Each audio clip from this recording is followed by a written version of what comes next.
The 1 Million March for Children took place across Canada on September the 20th, with the latter demanding more parental consent and an end to gender ideology teachings in schools. And while the latter was supported by many parents, and polling has shown that the majority of Canadians are on board with parental rights, the unions were not pleased of this.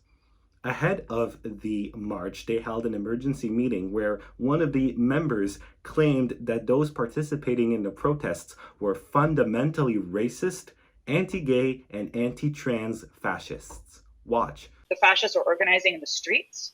I'm a researcher at Carleton, and my focus is fascism in Canada and the signs that I've seen that were rising, that this is far more than just like a far-right transphobic protest. They are fundamentally racist. They are fundamentally anti-union. They are fundamentally queer and transphobic. And it's just a matter of time before they come to us.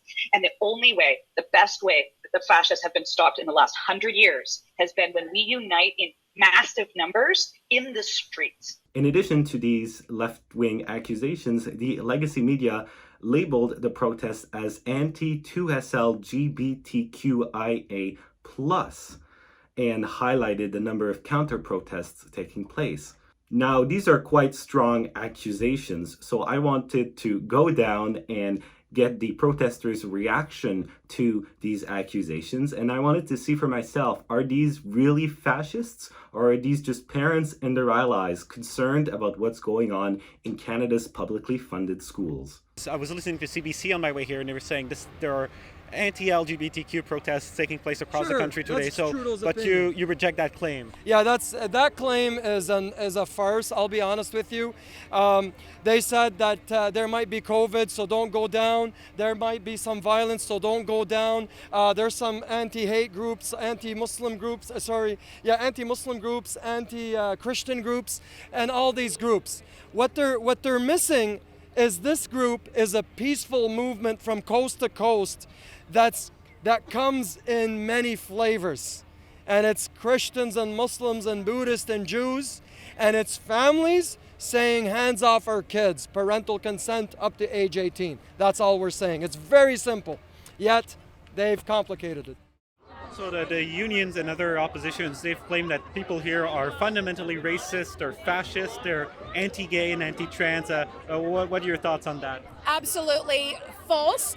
They're doing what they love to do and twist the narrative, and they are actually using hate speech against us, which they are accusing us of doing, which we've never done. So we are not homophobic or anything like that. We believe that every adult has a right to live their life the way that they want to. Their sexual preferences, that is up to them. But they do not have the right to tell our children or to confuse our children from a young age. As young as kindergarten, they are trying to tell our children that they have choices in their gender, and they're starting to sexualize them and awaken them sexually, and we do not believe that. Let them be kids, and let the parents train the children in the way that we feel that they should go. So they're wrong. We are not hateful.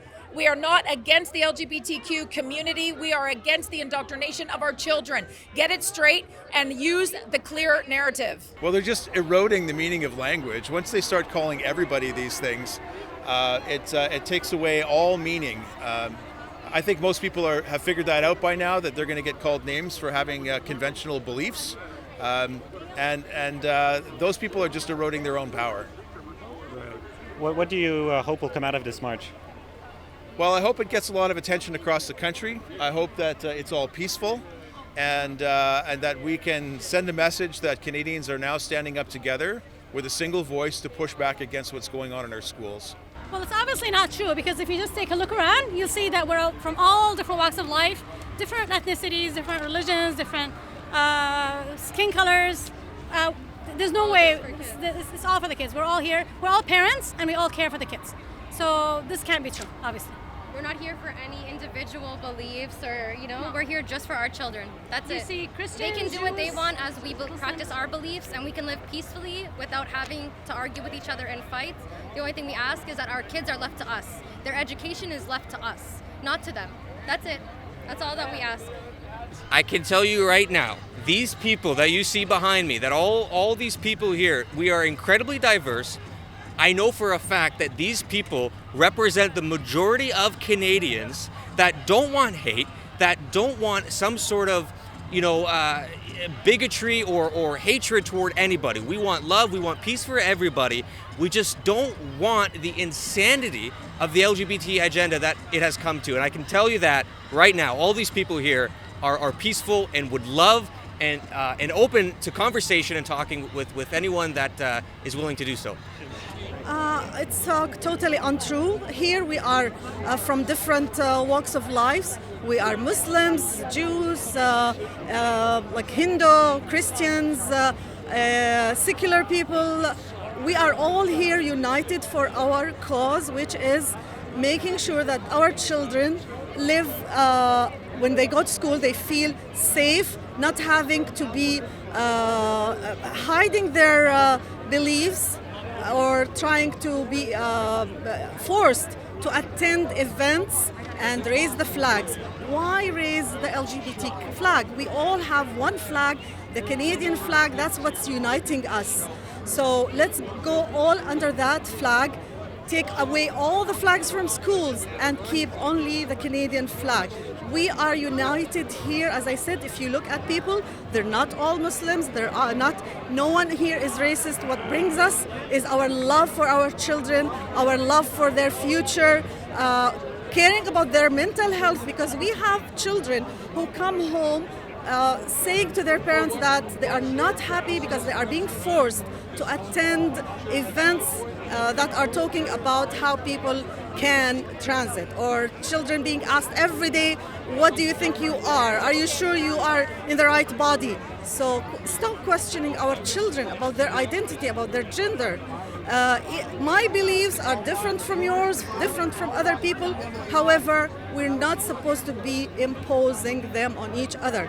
We live as Canadians, have been always taught to live with respect, respecting each other's beliefs and affiliations. And I have friends who are, I have neighbors and friends who are from different LGBT community, and we get along really well because they respect me, I respect them. If you enjoyed True North's coverage of the 1 million person March for Children, then please consider supporting our independent media initiatives at donate.tnc.news. For just $10 a month, you can become a True North insider, and we really appreciate your support because we do not take government bailouts. In Ottawa, for True North, I'm Elie Cantin-Nantel.